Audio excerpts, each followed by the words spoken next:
Hi guys, welcome sa aking channel. Today's video ay magpiprito ako ng isda. Ayan, yung isda namin guys. Piprito namin para ulam namin ng hapunan. Ang buhay probinsya guys.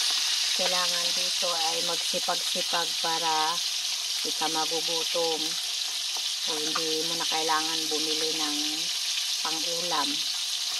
Kasi hanggat may nakukuhang isda sa sapa ay magtaga na ang huli. Kaya paano, hindi naman nasisiro, mayroon namang nakukuha. Kagaya nito guys, so, ano yan? Karpa. Tapos, may nahuhuli rin kaming tilapia, halo-halo guys. Isang silap. Ewan ko ano sa Tagalog ang silap eh. Kasi dito, Ilocano kasi silap. Ewan ko sa Tagalog ano yung isda na yung silap. Tapos guys, magugulay ako pagtapos nito guys. So, enjoy lang guys sa panonood sa aking mga simpleng mga video. At pasensya na kayo minsan malikot ang aking camera kasi ako lang yung naghahawak ng aking camera guys, at malikot ang aking kamay. Minsan naglalakad o may ginagawa habang nagbe-video guys. Kaya ito at hindi pa talaga hasa guys no sa pagbe-video, gagawa ng content guys sa ano para may ma-upload sa YouTube. Hindi pa talaga ako hasa. Kumbaga nag-aaral-aral pa akong mag-edit, nag-aaral-aral pa akong ganito, mag-video. Libangan lang guys. So ayan, baliktarin natin guys itong aking isda.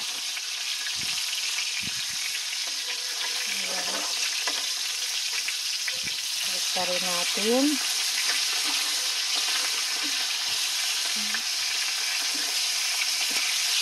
Mamaya pagtapos kami kumain ng hapunan guys ay pupunta ulit kami sa sapa, lambat ulit ng asawa ko para naman pangbukas naman namin na ulam yun. Ganun lang guys, itong buhay namin sa probinsya. Ayan. Yung karpa, medyo maliit siya na karpa. May malaki nito guys kasi hindi namin nahuli. Nakalusot siya doon sa lambat. Kawala.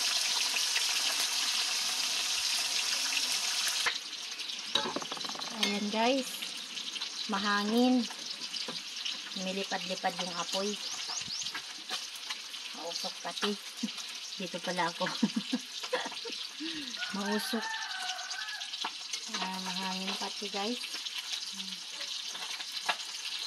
Kasi yung lutuan namin dito guys ay open. Ayan siya. Malakas yung hangin. Ayan. Ayan yung ano namin dito. Ayan. Ayan siya kasi nasa labas yung kusina namin guys. Malakas yung hangin. Kaya yung apoy namin guys eh. Naglipat-lipat.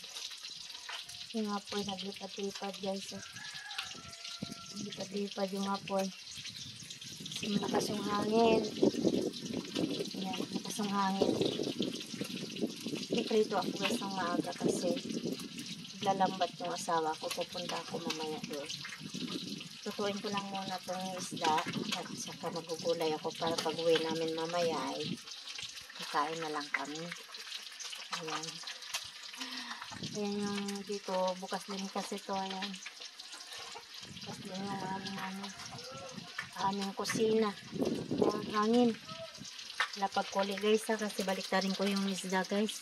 Pasensya na guys. Ayan.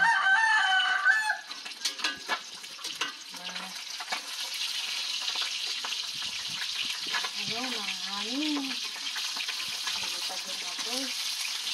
Kunti lang naman yung ano nito guys. Kahoy, dalawang piraso lang. Kaso, madinas yung kahoy. Dalawang piraso lang yung ginatong ko. Mabingos yung kahoy niya.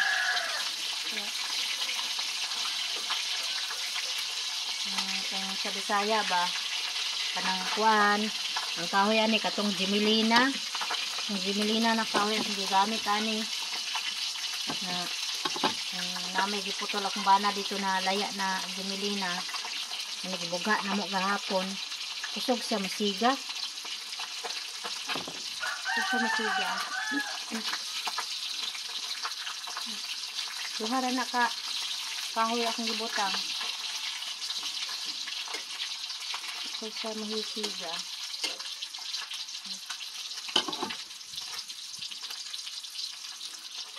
Yan lang.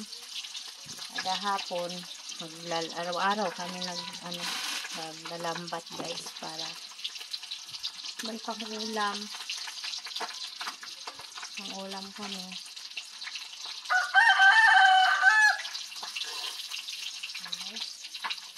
Nilapag ko lang yung cellphone dyan guys kasi wala akong patungan guys eh.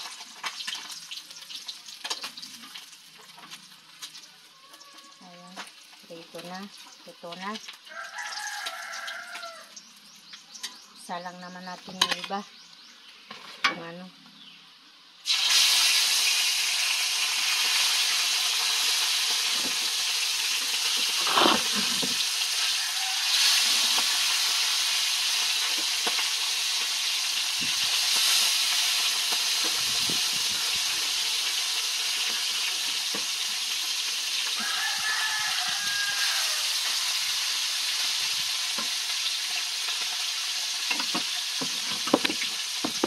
Yan guys. Prito ko. Ayan na yung na-prito ko guys.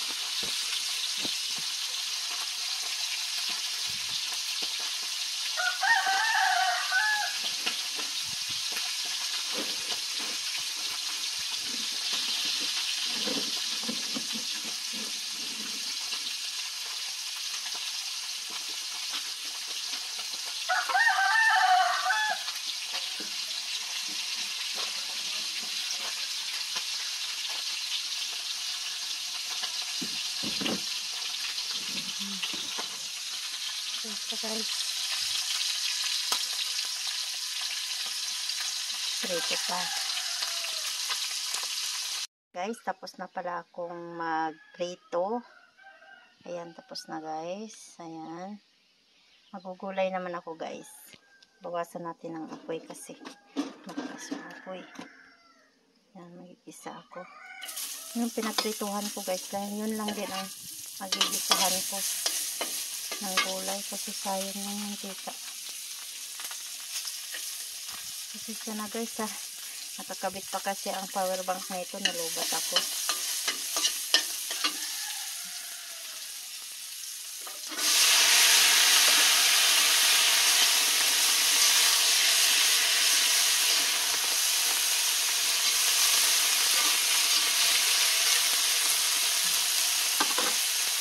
Magulay ako. Tapos nito magulay ay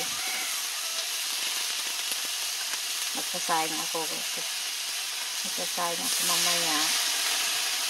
Kasi pagtapos ko makaluto lahat-lahat ay pupunta naman ako dun sa asawa ko sa Sapa. Sabisa lang. Diskarte lang dito guys. Pag dito ka sa probinsya nakatira. Diskarte lang para mabuhay o makaulam. Tapos na yung aking prito. Ayan guys. Tapos na yung prito ko. Lagay ko siya. Ay, natapon yung aking halaman. Lagi na lang ito natatapon akong Lucky Bamboo. Lagi natatapon yung tubig. Ito. Lagay ko siya dito guys. Wala kasi kaming taguan. Bago wala kami lagayan ba ng ulam. Yan lang. Takpan. Buhay talaga ha. Mahirap guys no. Pero laban lang. Lagyan ko muna ng tubig itong aking Lucky Bamboo. At tapon yung tubig niya guys. Madilim dito guys kasi alas 5 na. Wala kasi kaming kuryente pa guys. Wala kami kuryente guys. Kumbaga yung gamit namin guys dito sa bahay solar lang guys. Solar lang yung gamit namin. Kaya mamaya pa yun sisindi guys. Ayun yung gamit. Wala pa kami kuryente dito guys. Wala pa. Ayan, solar gamit namin guys. Pagkakain kami dyan. Yuko. Tapos tapos naman namin kumain, lipat naman namin dito sa sala. Yan namin isasabit. Yan. Para may ilaw naman kami. Mainit nga guys wala pa kami kuryente. Okay lang yan guys.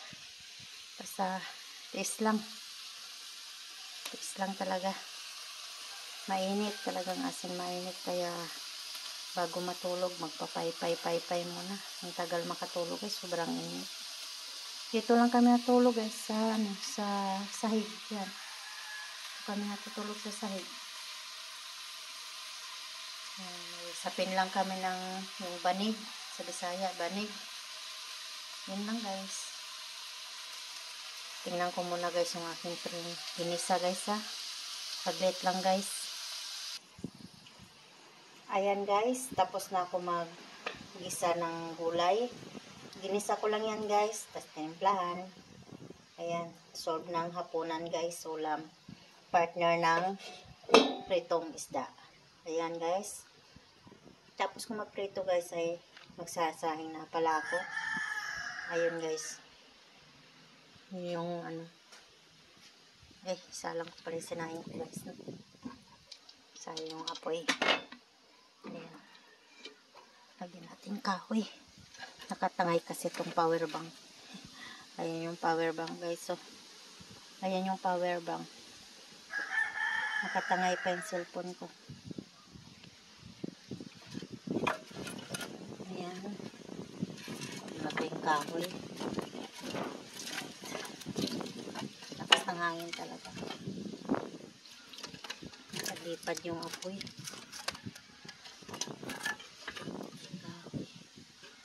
Ay, tama na yun.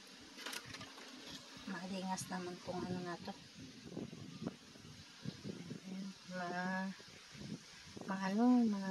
Tawag na ito. Mga lipad-lipad yung apoy kasi lakas ng hangin. Hintayin ko lang maluto yung aking guys. Aking sinaing. At pupunta naman ako sa sapa. Punta naman ako sa sapa guys kasi wala na kami ng isda. Ganun na guys, sama-sama. Pag marami naman yung nabenta namin, binibenta namin. Minsan nakadalawang kilo, 3 kilo, 1 kilo, ganun. Hindi pare-pareho guys. Binibenta namin para kahit paano pambili ng sabon, pambili ng kape, pambili ng sukal. Ganun na guys, laban lang sa buhay. Laban lang sa hirap ng buhay guys, no? Ayan, nagsasaing pa ako. Pagtapos na alis naman ako, punta ko dun sa asawa ko guys. Ito yung bahay namin. Sasara ko lang to. Ayan, wala pa yung pintuan. Yun ang pinto niya nandun guys, nakasandal. Tataklob lang siya dyan sa harangan para hindi papasok yung aso or yung pusa. Kasi minsan, pag hindi masara ng maayos guys. Yung ulam namin na natitira namin, bis na maulam pa namin ng minsan hapunan, wala na pag uwi namin kasi nandun nga kami sa sapa, naglalambat.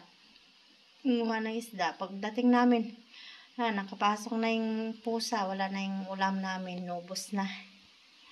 Pero hayaan mo na. At may kapalit naman din na biyaya din ng kalikasan, nakakahuli din kami ng isda din uli. Niluluto na lang namin ulit din para may pang-ulam kami kasi nga inubos ng pusa yung ulam namin. Ayan, hintayin ko yan maluto. Kaso lumilipad-lipad yung apoy kasi malakas yung hangin. Malakas yung hangin dito ngayon. Ayan.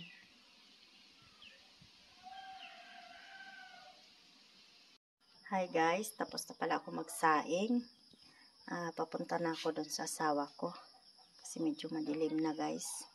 So hanggang dito na lang aking video guys. Iwan ko kasi yung cellphone guys kasi nag-charge siya sa power bank.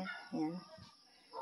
So salamat guys sa panonood. Please subscribe sa my channel and paki-like and share and comment na rin po.